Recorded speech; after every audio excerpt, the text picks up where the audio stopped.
Bulletcast for life.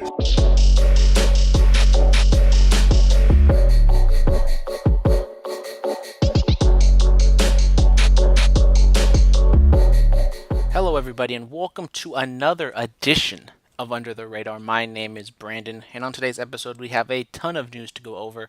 We have a injury scare that happened at a WW house show, some news on why Arn Anderson was released, as well as some TV reports, NXT, and the long-awaited multi-episode huge edition of the Total Bellas recap. 3 episodes we got to go over today.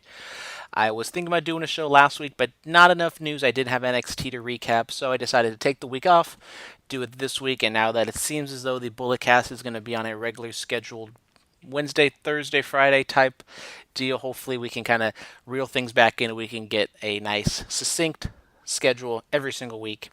And let's just jump into it. Unfortunately, we have some sad news to talk about to begin the episode.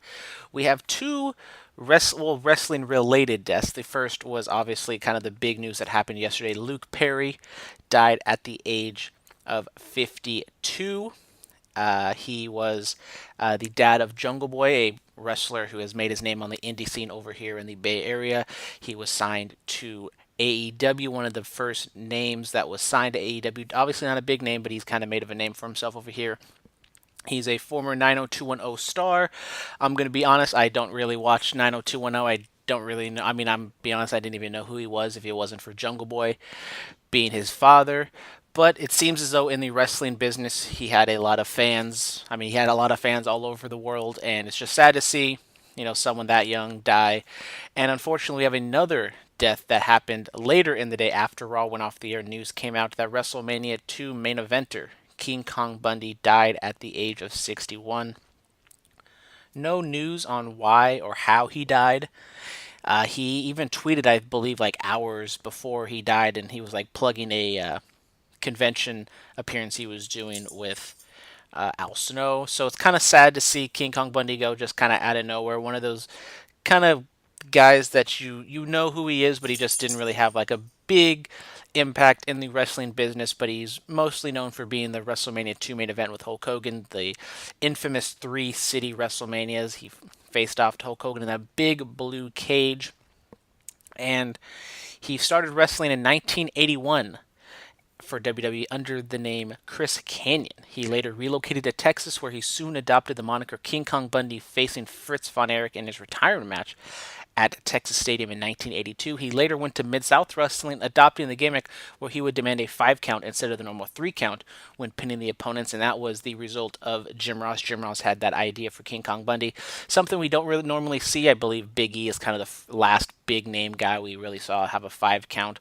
It's a really good gimmick for like a scary monster heel just to destroy all the jobber baby faces, and it's just who's going to stop him, and then you kind of get that big bad baby face to go up against him and take it to him. So he also had some stints on some television shows he was a part of. Married with Children, he had a role in a Richard Pryor film in 1988. So definitely King Kong Bundy had his fair share of fame outside of the wrestling bubble. But sad news, I mean, not a whole lot to say right now at the moment because we don't have any details on how he passed away. But hopefully, I'm recording this before SmackDown, so hopefully WWE does the right thing and gives him a little graphic before the show. I think he definitely deserves it. As I said, not the biggest name in the WWE landscape, but definitely a big enough name to where he main evented WrestleMania 2. I mean, that photo of him and Hulk Hogan in the cage at WrestleMania, like from underneath the rope and just looking up at both those guys, one of the most iconic WrestleMania photos. I mean, probably of all time. I mean, it's definitely up there as one of the more famous photos that we have in WrestleMania history. So, condolences to King Kong Bundy's family, friends, everybody who knew him. Outpouring of support from the wrestling business over the past 20 hours or however long it's been since he passed away. And haven't really heard any bad things. I mean, I've never really heard any bad things said about King Kong Bundy. He seems like a nice guy.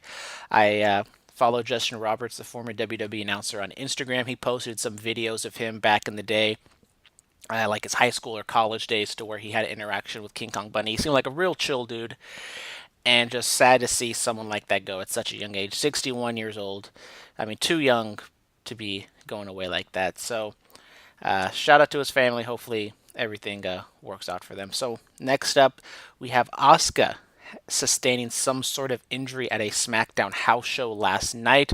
She was wrestling Mandy Rose, and no video on what exactly happened.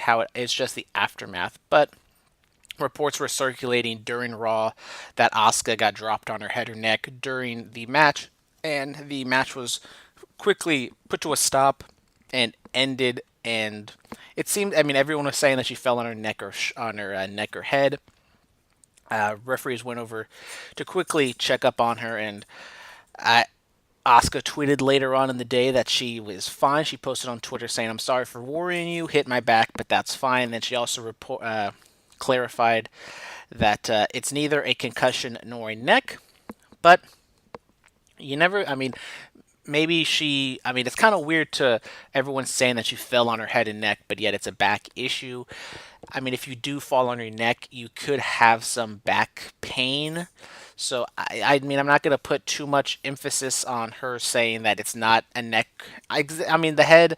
I think if she fell on her head, she had a concussion. I think that could be ruled out as maybe not happening. But I think a neck issue could be something that could maybe not hurt her now, but maybe it's something that she just tweaks and then later on down the line she gets another injury in the same area and it just makes it even worse.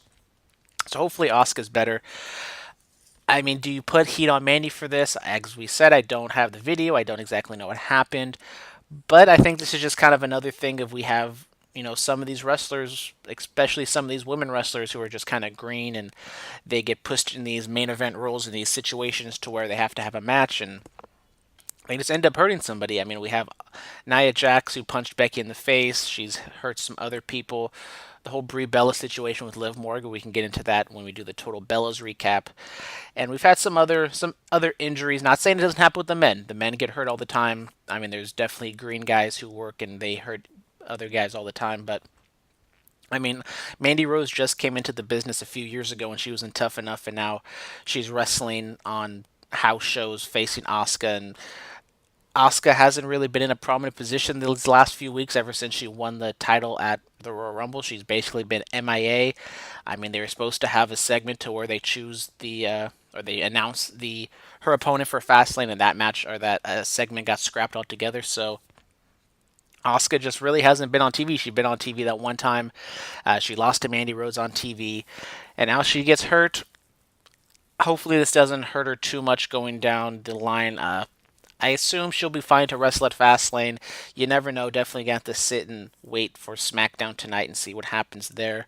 So, hopefully this doesn't put a lot of heat on Mandy. Hopefully it was just an accident. But I think sometimes you get on these house shows, you get a little lackadaisical. You kind of take things for granted, and then next thing you know, you drop someone on their head and you a match at WrestleMania or a match at Fastlane at least is up in jeopardy at the moment. So, going on for some more house show controversy, it seems as though we have the reason why Arn Anderson was fired, and it seems as though he let Alicia Fox wrestle at a house show while intoxicated. Arn Anderson was the what you call it, the agent for Alicia Fox's match while she was working a house show. It seems I'm trying to look if I can actually find what house show it was at. It doesn't say which exact house show it was, but I mean, this is definitely not a good look for Arn Anderson. How much did he actually know? Was Alicia Fox like completely hammered? Was she just kind of buzzed and she was able to play it off a little bit? How did it actually come out that Alicia Fox was intoxicated? I mean, just real kind of bare bones reporting and just saying that she was intoxicated. Arn Anderson was the agent for the match and he let her go out there, and definitely something that he shouldn't have done. Yes, I know back in the days in the 80s or 90s or, early on, there were guys who would go out there. I mean, Jake and some other guys would go out there. They'd be kind of drunk or some other stuff, and that's not the way that wrestling should be done. Because the number one rule in wrestling is to take care of your opponent. And if you're drunk or on pills or whatever it is that Alicia Fox was on, if you're anyway not up to 100%, that not only presents a danger to you, but it also presents a danger to the person you're wrestling with. And I mean, it only takes, I mean, just like something with Mandy Rose and Asuka that happens when two people are completely sober. They're working back and forth, and they're completely coherent. And if Alicia Fox were to go out there and drop someone on her head, God forbid, life-threatening or career-threatening injury, I mean, that would be serious and just downright atrocious for something like that to happen. So I definitely understand why they would let Arn Anderson go. As honestly, we only have one side of the story for now. We don't really know what happened either on Alicia Fox or on Anderson's side. We just have news that it seems as though that's just what happened. Alicia Fox showed up to a house show drunk or whatever it was. Arn Anderson let her wrestle. So Vince McMahon apparently was furious, and when he learned about that, that is what led to his firing. So was this something that it was just kind of the last straw? Is it something that WWE has no, tolerance for? Which I wouldn't shame them if they did. Alicia Fox has been kind of silent on Twitter and Instagram recently. She posted something on Twitter or I think it was Instagram yesterday, where it was kind of like some sort of motivational post, and she hasn't wrestled any match since February 10th, where she teamed with Mickie James and Nikki Cross to go up against Bayley, Dana Brooke, and Natalia. She hasn't. I mean, apparently she was offered rehab, but instead she kind of just went MIA, and the company didn't really know where she was or what happened. So that's obviously not a good look for Alicia Fox. I mean, hopefully she gets better. Hopefully everything works out. So, I mean, shout out to Alicia Fox. Hopefully everything, she can get her life straightened out. And yeah. So next up we have the NXT recap report. This one took place on February 27th from Full Sail University. And this is the first batch of TV tapings following the whole NXT invasion call-up fiasco that happened a few weeks ago. So Johnny Gargano comes out in street clothes, and this is the week after he loses the North American Championship to Velveteen Dream. And he comes out, and he has the evil Johnny graphics, not the happy Johnny graphics. So apparently that makes a difference. So maybe that means that he's still kind of a heel. He said that the last few weeks have been pretty interesting. He said that he has shown the WWE Universe what NXT is all about. And as a member of Raw and SmackDown rosters, and says that he had a hard match with the Velveteen Dream last week, and he reminded us that he said after TakeOver Phoenix that Johnny Wrestling was back, and they climbed the mountain together, and he showed then Johnny Champion, but he failed at his first test. A Johnny failure then broke out, and then he kind of acknowledged it. He says that he failed the audience. He feels like a champion, but he doesn't have a championship. He realized that the only reason he has had any success, and then at which point Tommaso Ciampa's music hits and interrupts him. He comes out, Ciampa, they do like a little face-to-face, and then a DIY chant breaks out.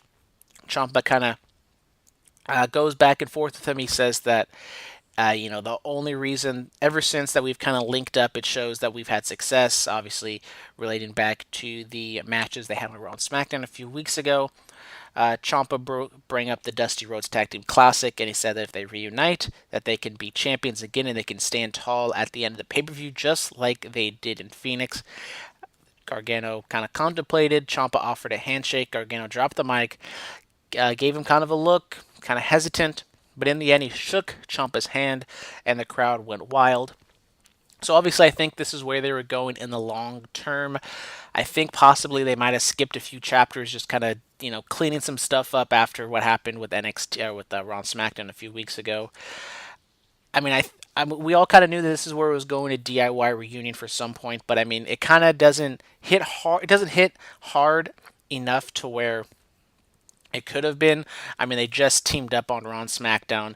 They were kind of playing up the dissension between the two, and they kind of just. It's kind of hard to explain because Gargano was kind of a babyface, and then he kind of leaned heel. So then Ciampa was going heel, and I mean, who exactly knows where the original plan was? Was this going to be a long-term plan that was going to maybe culminate at the SummerSlam takeover or maybe even longer than that. But I think the whole uh, WWE call up situation, definitely the NXT writing crew had to do something to kind of acknowledge it and make some sense out of it. So I think this is where they were going. I think they skipped a couple chapters just to get to where they are. So now DIY is officially reunited. It did seem a little rushed, which does make sense because obviously they did not see that whole WWE call up thing happening when they did their last set of TV tapings. So, I mean, the crowd bought into it. They kind of just forgot about what happened on Raw and SmackDown. So, I mean, I guess it was kind of a win for NXT's part. So next up, Ricochet was shown backstage and he was talking with Kathy Kelly. She congratulated him on his success on the main roster, but he said that he and Aleister Black have unfinished business in NXT. Ricochet that it's true that Undisputed has had been a problem with them, but now Black has his back, and Ricochet tells Kelly that he's going to go to Regal and see if he can get a spot in the Dusty Rhodes Tag Team Classic. Mia Yim is shown warming up. Keith Lee and Dominik Dijakovic was plugged for later in the night.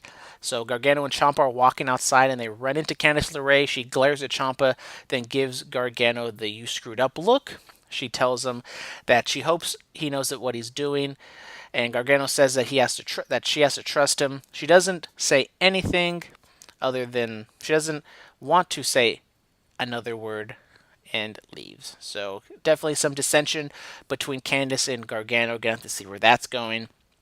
Does Candice end up turning heel? Do they do some sort of breakup angle? Or does Gargano kind of see the light at the very end and then they get together at the... who knows what's going to happen there. So Vanessa Bourne and Aaliyah come out.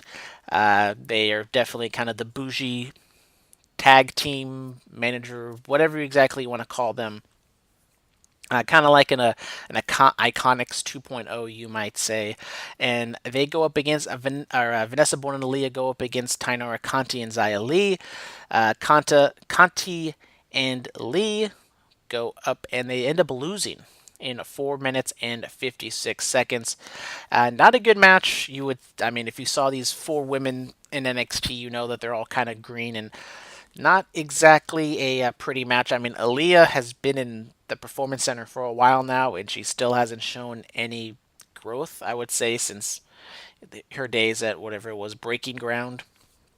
So, I don't know how long you hold on to it. How long you hold on to these women? I think obviously Xia Li is new to wrestling. Tainara Conti, she's been with the company for a little bit, as well as Vanessa Bourne. So I think Xia Li is kind of the only one you can kind of excuse for being green and being kind of, be honest, like a terrible wrestler. But she was the best part of the match. So Xia Li being probably the least experienced, being the best part of the match is probably a good sign for her future. But she didn't have that much time to work. She only had about 30 seconds of actual, time to get herself over and do some of the moves. But Vanessa Bourne and Aaliyah, kind of the new heel duo. Probably just going to be like a stepping stone for any of the baby faces going up to Shayna Bazler or whoever the top heel champion is at the time. So, obviously they're building up Bourne and Aaliyah. They had their their reunion or their get together a few weeks ago. So, it is what it is. Nothing real fancy there. So Velveteen Dream is outside and he's getting interviewed. Undisputed interrupts and Kyle O'Reilly calls him Velveeta Dream. Adam Cole says that he will be the next North American champion. He tells the cameraman that he should be talking to Bobby Fish and Kyle O'Reilly, who, because they're in the Dusty Rhodes Tag Team Champion, or the Classic. Dream tells them that he doesn't have time for them, and he also kind of short shames Kyle or Adam Cole. Not a big fan of the Velveteen Dream, calling Adam Cole short. Nothing. It's definitely something you don't want to draw attention to, just because, especially in the NXT bubble, a lot of the other guys are kind of shorter. So Adam Cole doesn't really stand out as a short guy. Velveteen Dream obviously is a bigger wrestler compared to some of the other people on that roster. So Velveteen Dream, one of the taller guys on the roster. I don't think you want him calling out like everybody on the NXT roster short and kind of pointing out their flaws. You don't really want to point out the other person's flaws. You want to build up their strengths and show why they're such a credible threat. So next up, we have Keith Lee and Dominik Dijakovic. Keith Lee comes out to some new entrance music, and I believe he's actually rapping the lyrics. So nice to see there, I guess. His old entrance theme was kind of, I don't know if I'd say corny, but I just wasn't really feeling. I think this one, at first glance, first listen, I was kind of digging it. So hopefully that's something that they keep for now on. This match was a really good match. I mean, 6 minutes, 51 seconds, ended in a double countout. Both of these guys have wrestled on the indie scene. Big, athletic dudes who can do high spots. And they haven't really shown all that much lately. I mean, I talked about some of the squash matches. Dijakovic did his little springboard, uh, you know, dive to the outside. So he's been showing some of those moves. He did this to Keith Lee to end the match. That was the big move that happened at the very end. Both guys were down. The referee counted to 10. Neither one of them was able to get into the ring by the 10 count, which led to the double count out. And I thought this was a very good match for what it was. I mean, looking at it, I was wondering who was going to go over because both of these guys, I mean, Dijakovic, he lost early on in his run. He comes back, gets repackaged, and now he's a monster. Keith Lee has got some wins, but he just came off of that loss against Chris Hero. So he exactly doesn't have that much momentum going for him. So I was thinking, if anything, maybe they were going to put Dijakovic over just because he's on maybe the streak to do something later on down the line. But I really am high on Keith Lee. Maybe not a big fan of his attire. Maybe he should change that up. But it's his look. If he wants to do that, I'll go for it. But both Keith Lee and Dijakovic did some nice spots. I think my favorite spot in the match was Dijakovic did a monkey flip to Keith Lee in the corner. And Keith Lee ended up landing on his feet. And Dijakovic kind of knew that he landed on his feet because the crowd was going crazy. And it was kind of very reminiscent of the Wrestle Kingdom match with Will Ospreay and Kota Ibushi, where Kota Ibushi did a suplex onto Will Ospreay. He landed on his feet, and Kota Ibushi was just kind of staring off, and he didn't want to turn around because he knew if he turned around he was going to see Will Ospreay on his feet. But just that kind of the same exact spot to where Dijakovic just kind of slowly turns to Keith Lee because he doesn't want to see what he knows is behind him. So overall, I mean, very good match. I would not mind if they kind of built this up to have a full-fledged match at NXT TakeOver New York coming up at WrestleMania weekend. But definitely something. Both of these guys showed what they can do. And yeah, I mean, obviously, I think they're going to build to another match because they double count out. The crowd's going to want to see another match. But if they were to split off and kind of do their own thing for now and then come back to this match, it can kind of be like a callback to where, oh, remember this match? And then they kind of can have a nice feud to where both these guys, I mean, maybe Keith Lee or Dijakovic kind of go in a run, and by the time War Games or whatever the Survivor Series takeover is called, one of these guys could be champion, and they go back, and then the other guy gets built up, and then they go at it at the main event. And I'm pretty sure they're going to go back to a rematch sooner rather than later, but you could kind of split them off and kind of have this be the first encounter, be something kind of special, but definitely you can come back and be even more epic. So post-match, Lee and Dijakovic were at the ring. They wanted to wrestle some more. Referees stepped in between them. And Dijakovic leaves any fouls that he's going to see later. So definitely Dijakovic playing the heel up. I mean, he was getting over with all the moves he was doing. But then in the end, when Lee and Dijakovic are kind of facing off, wanting to wrestle again, Dijakovic is the one who ends up leaving. So I think I said his name correctly that entire time, so I'm very proud of myself. So the rest of the Dusty Rhodes Tag Team Classic teams were shown. It is Ricochet and Aleister Black, Oney Lorcan and Danny Burch, and DIY Mustache Mountain as well. And the first round matchups are set, and the DIY versus Undisputed Era match in the first round on the right side of the bracket, absolutely good to be insane. So this whole first round this Dusty Road Tag Team Classic is going to be fantastic. So they go to a tweet from William Regal, and he says that he booked a number one contenders match between Bianca Belair and Io Shirai in 2 weeks, and the winner will face the NXT Women's Champion Shayna Bazler at NXT TakeOver New York. Despite it being in the Barclays Center, it's being called NXT TakeOver New York instead of Brooklyn 5 or whatever number they're at these days, but whatever. So, Sasha Banks and Bayley come out making a surprise appearance in front of the NXT Full Sail crowd. The crowd goes crazy seeing their girls come back home. Bayley goes over to Izzy, gives Izzy a hug. Izzy was all in tears. I don't know how old she is, but she's definitely grown up. She's like, I don't know, 10, 11, 12, so she's not a little baby anymore. They grow up so fast. It's beautiful. So Sasha and Bayley come out. They kind of do the whole rah NXT bit. Bayley reminds them that the last time they were in that ring was in that Takeover Respect match and the Iron Woman match, the infamous one where Sasha Banks made Izzy cry, which was amazing.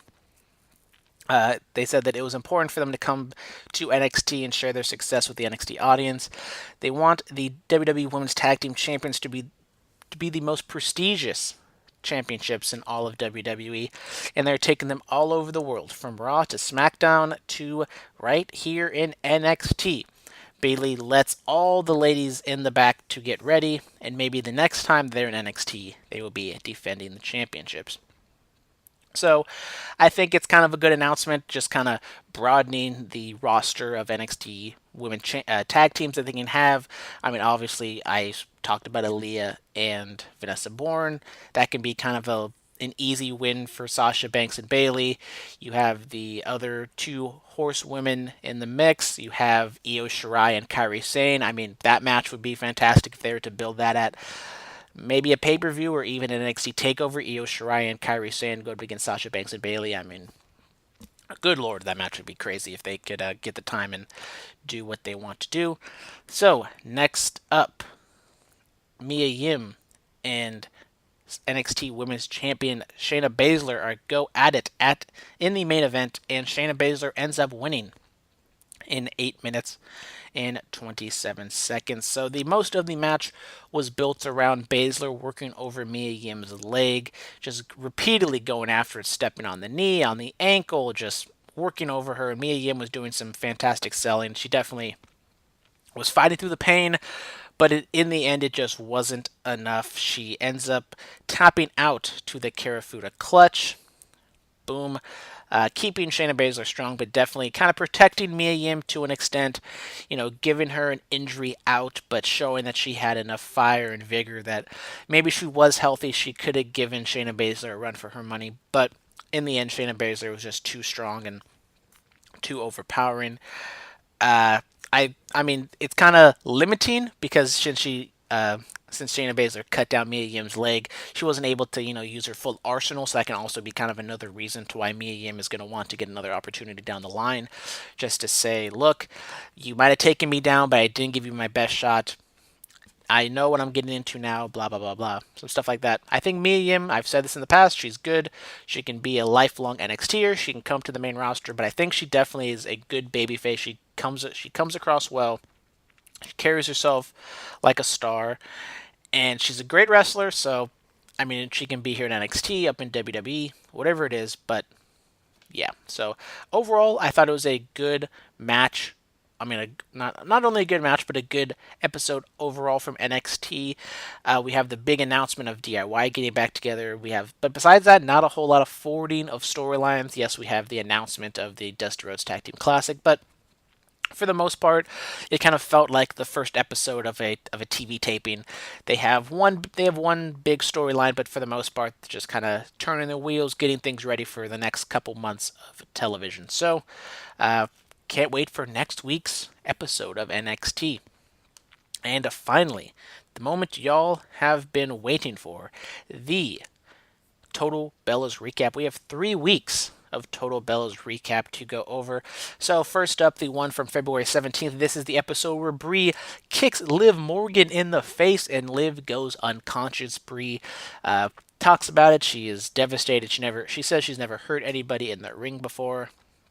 She didn't exactly know how to react and what to do. Obviously, if you saw the match, you know that she didn't really know what to do because she kicked her in the face, and instead of, just running away and letting the doctor referee take care of her, she spins someone who's unconscious and possibly hurting her head or neck even more. But I digress. So that was kind of like the very end of the show because they were teasing that the entire way. But the next episode, they kind of get into it a little bit more where Brie kind of cries about it. They go backstage. She consoles Liv, and then they go back home, and Brie talks about all the internet bullying that she receives, and she's just so sad, and she doesn't understand why everyone's so mean to her. And then Brian comes to her defense, and instead of Brie just turning off her phone and not looking at her mentions, she keeps complaining about it, and blah blah blah blah blah. So, and then they go. This is like the third episode, I think. So they're kind of just jumping all over the place. Liv, or whatever. Like the whole thing is this is leading up to the Sydney show in Australia where they're supposed to have a 6-woman tag team match with the Bellas and Ronda against the Riot Squad. And luckily, Liv does get cleared to wrestle, and they see her, they hug her, they console her. They kind of, I mean, we don't exactly see what's going on, but it's definitely like shown, like, look, Brie is apologetic. She's trying to help Liv. Liv doesn't have any heat with her, so everybody else who hates Brie, get over it. That's basically what it is. So some other stuff going on with Brie is she's having some mommy issues. She's having some difficulties leaving Birdie, and leaving and having Brian be on the road, and they're always away from her. She doesn't want to have Brie or for Birdie to hate her. And then the Bella twins, that is, have a Comic-Con appearance, and apparently the day before they're supposed to show up at Comic-Con, Brie tells Nikki that she's not going to show up because she just is having a hard time and she can't do it. So, message to all the kids out there: if life is hard, just don't show up. So, good on that Brie for showing all the kids what it is. So, Nikki Bella has broken up with John Cena. We all know that, but now Brie is trying to get Nikki back on the horse, you might say, trying to push her out there to go back onto the dating scene. And apparently, what rich people do, or what famous people do, you talk to your PR agent. Your PR agent puts it out there to other PR agents that his or her client is single and ready to mingle, and those other PR agents return the message, and they send in people that are single and ready to mingle. And the person that Nikki went on a date with was some guy named Peter from The Bachelorette. So they go on a date. He does his research. He gets her Bella Radici wine. They go, and it was kind of awkward and kind of funny. They were having some sort of chemistry. And then the very end of episode 2, he's laughing. He's like, and then Nikki's like, "Oh my God, what's wrong? And what are you thinking about?" He's like, "I just really want to kiss you." And then Nikki awkwardly laughs, and he awkwardly laughs, and then he leans in, and then they fade to black, and they say, "To be continued." But you don't have to wait till next week because we're doing all 3 episodes, so we can see what happens after that. And we start off from episode 3. Well, technically it's episode 7, but episode 3 of this recap. And we go back to Peter going in for the kiss, and Nikki Bella Matumbo finger wags, says no, no, no, and she turns away and laughs at him and says no. And then it was like really awkward, and then Peter laughs it off, and then they take an awkward Cadillac ride home as Peter drops her off. But then Peter is not giving up. He ends up sending her a big old box of black licorice, because I guess a way to Nikki Bella's heart is to get her black licorice because she loves black licorice, even though black licorice is disgusting. So, I mean, if you like black licorice out there, I might have a problem. But anyways, some other Nikki Bella storylines.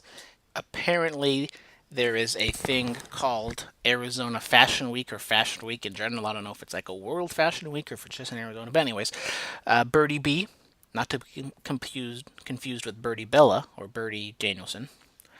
They have their little fashion show down in Arizona, and they get their sister-in-law and Johnny Ace's daughter to walk down the runway.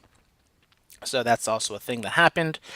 Nikki and Brie set up an amusement park birthday party for their mom, and they made it seem like it was going to be this big old ordeal. It was going to be like they're going to rent out the entire park, and they're going to have like a big old shindig, but basically the entire thing was like a little, like 6 people from the family, like 3 kids, Johnny Ace, Daniel Bryan, and Birdie were there, and they like ride an amusement park. They ride the roller coaster, and then they leave. So that was like the secondary storyline going throughout the second episode. It was just all that for them to go on a ride. So good on that. And so the final episode was, as I said, kind of the the fallout of Nikki Bella's date with Peter.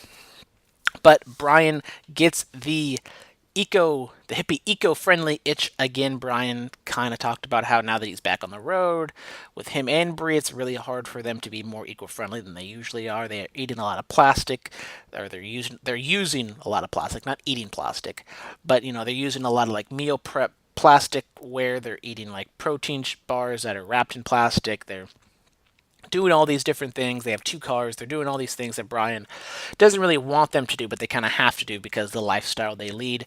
And so Bryan wants to go back to his eco-friendly ways. He wants to compost. He wants to do all that stuff. He was teaching Birdie how to compost, recycle, and throw away garbage. So that was cute to see. And Bryan and Brie go to the whatever Whole Foods or whatever kind of grocery store they're going to, and Bryan kind of tells Brie that he wants to start eating healthier in terms of less plastic. He doesn't want to do all these different things, and they have this like conversation, and then they like check out at the grocery store, and they only have like 4 or 5 things in their grocery in their cart. Like Brie goes to take some like chopped up watermelons that's in like a plastic container, and Bryan's like, "No, let's not do that. We're trying to cut back on our plastic consumption. I'll cut up the watermelon." And then at the end of their little shopping spree, I noticed they didn't even have a watermelon in the cart. So maybe it's just me that maybe they just went to that grocery store just to have that conversation. I don't know. But at the end of the episode, Brie surprised Bryan by taking him to the beach, and they're having some sort of little coastal cleanup. And Bryan, Nikki, Brie, and Birdie all go down there. They clean up. They pick up stuff. And it was a nice little family get together in the end. So I'm hoping this is the beginning of the new Daniel Bryan show on Total Bellas.